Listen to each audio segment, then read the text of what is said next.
شرح صدر کے حوالے سے، یہ سینہ کھولنے کے حوالے سے، جیسے ابھی ذکر کیا کہ افمن شرح اللہ صدرہ للاسلام، کہ اللہ نے جس کا سینہ اسلام کے لیے کھول دیا فہو علی نور من ربہ، وہ نور پہ ہے، اس کے سینے میں نور اترتا ہے، اس کے اندر نور جاتا ہے۔ یہ بات قرآن پاک نے تو کہی، فقیر بھی اکثر اسی بات کی تعلیم دیتے ہیں، اسی بات کی طرف دعوت دیتے ہیں۔ حضرت موسیٰ علیہ السلام نے بھی تو اللہ تعالیٰ سے دعا کی تھی نا، رب اشرح لی صدری ویسر لی امری واحلل عقدۃ من لسانی۔ یہ زبان کا عقدہ جو ہے، اس کو ہم یہ کہتے ہیں کہ حضرت موسیٰ علیہ السلام کی زبان میں لکنت تھی۔ وہ بچپن میں فرعون کی گود میں بیٹھ کے کھیلا کرتا تھا، تو فرعون کی داڑھی میں ہیرے موتی لگے ہوتے تھے، وہ ان ہیرے موتیوں سے کھیلتا تھا، تو فرعون کو لگتا تھا کہ یہ شاید میری داڑھی نوچ رہا ہے، لہذا اس نے بچے کو مارنے کا فیصلہ کیا۔ لیکن بی بی آسیہ نے کہا کہ بچہ ہے، اسے کیا معلوم کہ داڑھی نوچنا کیا ہوتا ہے، کسی کی بےزتی کرنا یا تذلیل کرنا کیا ہوتا ہے، اس کو کیا معلوم، یہ تیری داڑھی میں لگے ہوئے لال و جواہر جو ہیں یہ ان کو دیکھتا ہے، ان سے کھیلتا ہے، اس کو نہیں معلوم کہ یہ کیا چیز ہے۔ لہذا پھر اس کو پرکھا گیا، جانچا گیا، دیکھا گیا کہ یہ کیا ہے، کیا واقعی اتنی سمجھ ہے کہ نہیں ہے۔ پھر تھالی میں کچھ لال و جواہر بھی رکھے گئے، ہیرے موتی بھی رکھے گئے، اور دوسری تھالی میں کچھ انگارے بھی رکھے گئے۔ دیکھتے ہوئے انگارے سامنے رکھے ہیں، ہیرے بھی اور لال و جواہر بھی سامنے رکھے ہیں، تو بچہ ہے، بچے نے بے خیالی میں وہ انگارہ اٹھایا اور زبان پر رکھا۔ زبان جلنے کی وجہ سے ان کے بولنے میں لکنت آئی تھی۔ تو ہم یہ عقدہ جو ہے قرآن پاک میں، یہ جو لفظ حضرت موسیٰ علیہ السلام کی جو دعا ہے کہ واحلل عقدۃ من لسانی، کہ میری زبان کا یہ عقدہ کھول دے، یہ لکنت ختم کر دے، میری بات میں روانی آئے، میری بات میں تاثیر آئے، میری بات اگلے کو سمجھ میں آئے۔ ہم اس کا ترجمہ کچھ یوں کرتے ہیں، حقیقت میں بات یہ ہے کہ یہ ترجمہ اپنی جگہ پہ درست ہونے کے باوجود اس کا باطنی ترجمہ جو ہے وہ عقدۃ من لسانی کا مطلب یہ ہے کہ میری زبان سے یہ گرہ کھول دے کہ میں دنیا داری کی باتوں میں جو وقت ضائع کرتا ہوں، یہ گرہ کھول کے میں ذکر میں لگ جاؤں۔ رب اشرح لی، اے میرے رب میرا سینہ کھول، شرح لی صدری، میرے لیے میرا سینہ کھول، رب شرح لی صدری ویسر لی امری، اور میرے کام کو میرے لیے آسان بنا۔ یہ آسان کب بنے گا؟ جب نور اترے گا نا۔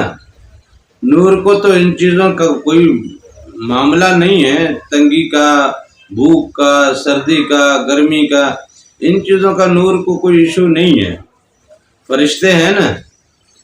ان کو بیوی کی ضرورت ہے، پیسے کی ضرورت ہے، گھر کی ضرورت ہے، اولاد کی ضرورت ہے، بیماری ان کو ہوتی ہے، سردی کی ضرورت ہے، سردی لگتی ہے ان کو، گرمی لگتی ہے ان کو، دھوپ چھاؤں کا معاملہ ہے، اندھیرے اور روشنی کا ان کے ساتھ کوئی معاملہ ہے۔ وہ خود نور کی مخلوق ہیں، ان کے لیے اندھیرا کیا تو روشنی کیا، موسم کیا، سردی کیا، گرمی کیا، بھوک کیا، بیماری کیا، اہل اولاد کیا، مال دولت کیا، گھر بار کیا، یہ ساری چیزیں ان کے لیے معنی نہیں رکھتی۔ ان چیزوں کا ان چیزوں سے واسطہ ہی نہیں ہے۔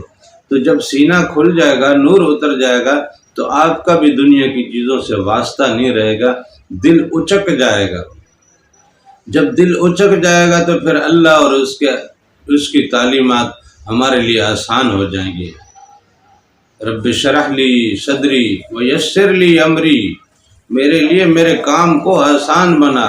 واحلل عقدۃ من لسانی، اور میری زبان کو کھول دے کہ میں تیرے ذکر میں لگا رہوں۔ حضور پاک کا جب معاملہ آیا تو اللہ تعالیٰ نے کہہ دیا الم نشرح لک صدرک، کیا ہم نے تیرا سینہ نہیں کھولا؟ علم نشرح، کیا ہم نے شرح نہیں کیا، ہم نے کھولا نہیں، لکا تمہارے لیے، صدر کا تمہارے سینے کو، کیا تمہارے لیے تمہارے سینے کو ہم نے کھولا نہیں؟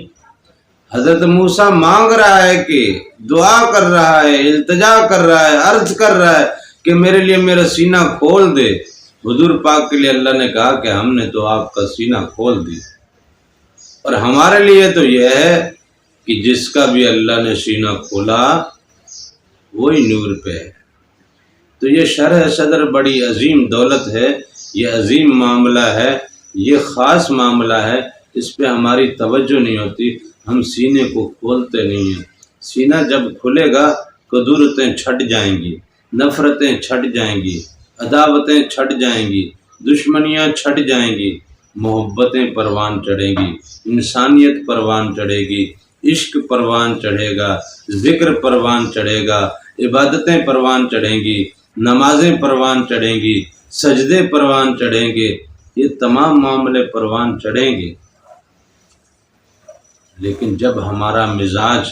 ہمارے اندر سے ہمارا مزاج اللہ سے اٹیچ ہوگا، جب اللہ سے اٹیچ ہوگا تو اللہ والے معاملات ہمارے لیے آسان ہوں گے، اور ہمارا سینہ کھلتا چلا جائے گا، کھلتا چلا جائے گا، اتنا وسیع ہو جائے گا کہ یہ پوری کائنات ہمارے سینے میں سما جائے گی، یہ تمام مذاہب، یہ تمام مسالک ہمارے سینے میں سما جائیں گے، انسانیت پوری ہمارے سینے میں سما جائے گی،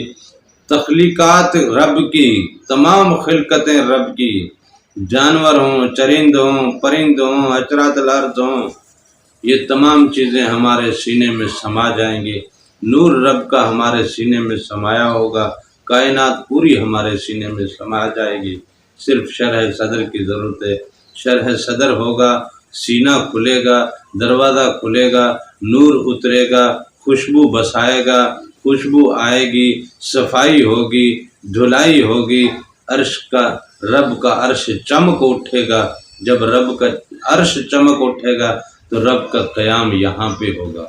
جب یہاں رب کا قیام ہوگا، یہاں رب کے قیام کے ہونے کے بعد آپ اندازہ کرو آپ کی ذات کیا ہوگی۔